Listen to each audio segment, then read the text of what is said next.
So this is our interview with the teacher. All right. Want to introduce yourself? Yep, I currently teach Title I at an elementary school, and this is my 12th year teaching. Sounds good. Sounds good. All right. So I'm Nate Scott, and our first question is, what inspired you to become an educator? So I was first inspired to be an educator by a teacher that I had when I was in elementary school. She was very passionate about everything that she did. She always made connections with the kids and made everyone feel like they were included. As I was going through school, I then did a program at my high school where I could go back and shadow a teacher, and I chose her. She inspired me even more, taught me about the field, things that I would want to know going to become a teacher, the challenges that she faced, and how she overcame them. That's really good. That's a good story. Next question is, what was your biggest challenge that you had to go through on your way to become a teacher? So like when you're in college and like you might have been struggling or something, what was your biggest challenge? My biggest challenge going through school was probably juggling being a young mother and taking classes. I had a really good foundation at home and also had some good friends that I took classes with. We did a lot of study groups and worked through some of those challenges. One of the biggest challenges was probably our technology class. The field work we were doing was all with old devices, and then the classes we took was on all new, which was all through Mac and Apple. But all the devices that we had and then the schools we were working in were all HP. So nothing from the class was applicable for what we then went into. That was probably our biggest challenge. It didn't really line up. Sounds great. Do you believe that teachers are paid fairly? And the reason for your opinion? No, I feel like teachers are very underpaid across the board.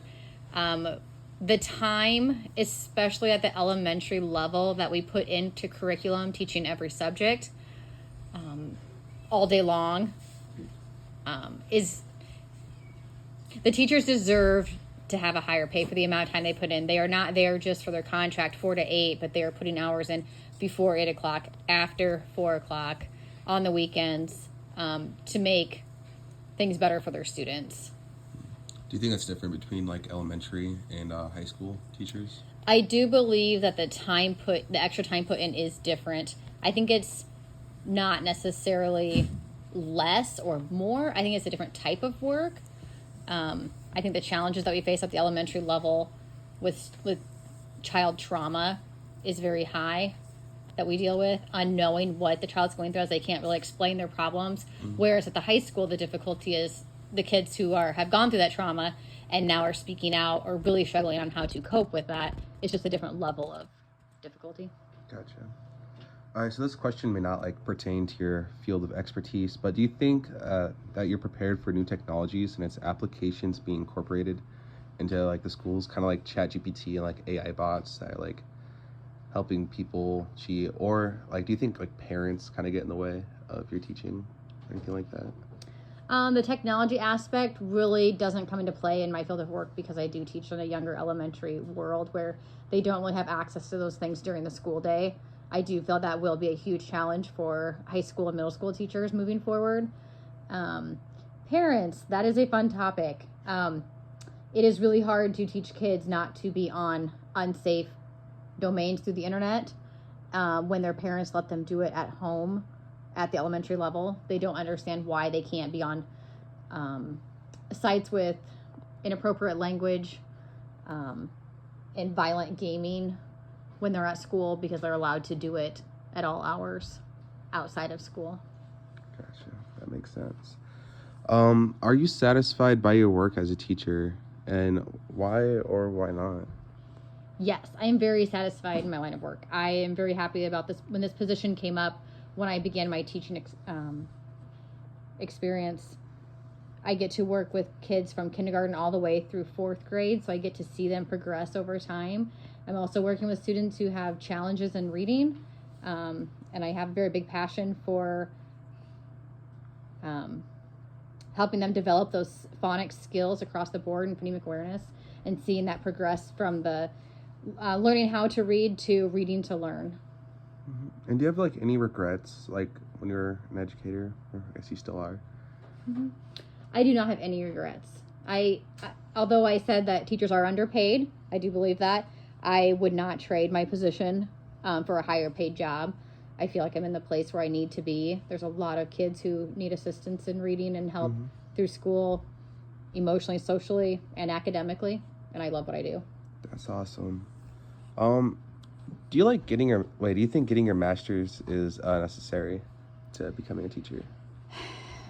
This is a tough question because I will be honest, I know teachers that have came and went that have their master's degree and have spent lots of years in school and get into the field and find out, wow, that really didn't help me any in what I'm doing.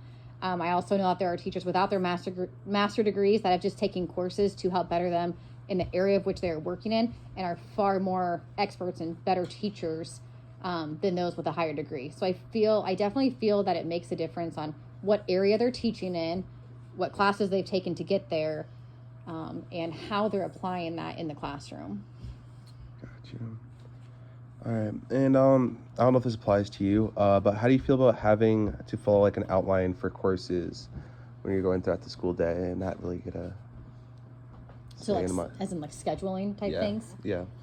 That has been a really big challenge in our building lately. In our building, we've had the opportunity to set our own schedules for our classwork to fit things as need. These past couple of years, it has changed where the schedules are set for us, and we are told when to teach reading, when to teach math, when to have interventions, all those things are. It's become a little more challenging as teachers don't have as much flexibility. Although we're all teaching to the same standards with the same curriculum, every teacher has a different teaching style. And also with your kids, there are times when you have kids that literally just need more breaks during the day to chop up what you teach when. And so to have a solid time where you can only teach a certain subject and those kids don't get a chance to get up and move as much as they need to, makes things a little more difficult. Gotcha. Now, would you say that being a teacher is a difficult task? Or do you find it rather easy? Yes and no. I feel I've done enough coursework and worked with enough areas or diversity of kids and levels of ability that it comes pretty natural now. I know how to find what I need for my kids. Starting out, it was difficult to find different resources and things to help them. I feel that over time it's become a little bit easier. There are still difficulties. It's really hard when you have a child who's really struggling to dig deeper in what is the cause of that struggle and what we can control and what we cannot control, and how we can better assist that kid by what we can control. All right, as we start wrapping this up, they're kind of more fun questions. What is one of your favorite memories of being a teacher? One of my best memories would probably be watching a child go from literally scoring 0 across the board on every universal screening assessment to ending the year towards the half of their class. They came in with just, they had been homeschooled for 2 years. They came in knowing absolutely nothing, not even their letter sounds. And by the end of the year, they were a fluent reader and they were enjoying reading and could comprehend what they were reading. And that's one of my best memories, to see the students succeed. That's great. And for the final question, do you have any advice for new teachers coming up in this world? We need you. We need more teachers. We need good teachers. We need teachers that are really dedicated to wanting to help kids learn and develop. I suppose a lot of my responses are based off the elementary aspect because of where I work, but we really need teachers across the board from elementary all the way through high school that are just really passionate about what they do and really striving for helping kids. So this is kind of like a bonus question, but was being an educator your first choice? Like, is that something you always wanted to do? And Yes, being an educator is always what I wanted to do. I always had a fallback. Oh, maybe I'd like to be a nurse, because literally everybody in my family is in the nursing or doctorate areas, but that was just not the schooling for me. And working with kids has always been my passion, whether I was going to do something in a daycare or a school setting, family foundation, something of the sort. And once I started my education classes and started working in some of the classrooms at the same time, that's definitely where I fell in love and decided to continue with that, and I'm happy that I did. Awesome. Well, thank you for your time.